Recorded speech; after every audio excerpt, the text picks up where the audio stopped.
सातारा जिल्ह्यातील मान तालुक्यातील शिखर शिंगणापूर गाव प्रसिद्ध आहे श्री शंभू महादेव देवस्थानासाठी। छत्रपती शिवाजी महाराज यांचे कुलदैवत असणारे हे महादेव मंदिर यादवकालीन आहे।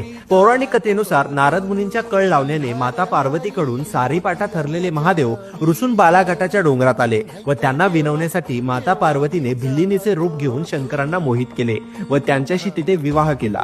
ते स्थान म्हणजे शिखर शिंगणापूर आणि याच विवाह सोहळ्यानिमित्ताने चैत्र महिन्यात येथे यात्रा भरवली जाते। यात्रेत देवाची हळद, अष्टमीला लग्न सोहळा तर एकादशीला कावड उत्सव भरतो। या सोहळ्यामध्ये शंभू महादेव मंदिर व पाताळबळी मंदिराच्या शिखराला पागोटा बांधला जातो आणि विशेष म्हणजे हा पागोटा संपूर्ण हाताने विणलेला असतो। या यात्रेत कावड मिरवणूक हे मुख्य आकर्षण असते।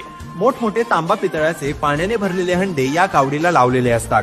ही अतिशय जड कावड डोंगराच्या कड्यातून म्हणजेच मुंगी घाटातून मानवी साखळीने ओढत डोंगरावर नेतात। सासवडच्या एकतपुरीची संत भुतोजी तेली यांच्या कावडीस येथे प्रथम मान आहे।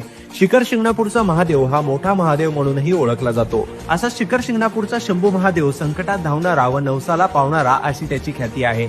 मित्रांनो, तुम्ही कधी या शिखर शिंगणापूरच्या यात्रेला गेले आहात का हे मला कमेंट मध्ये नक्कीच सांगा।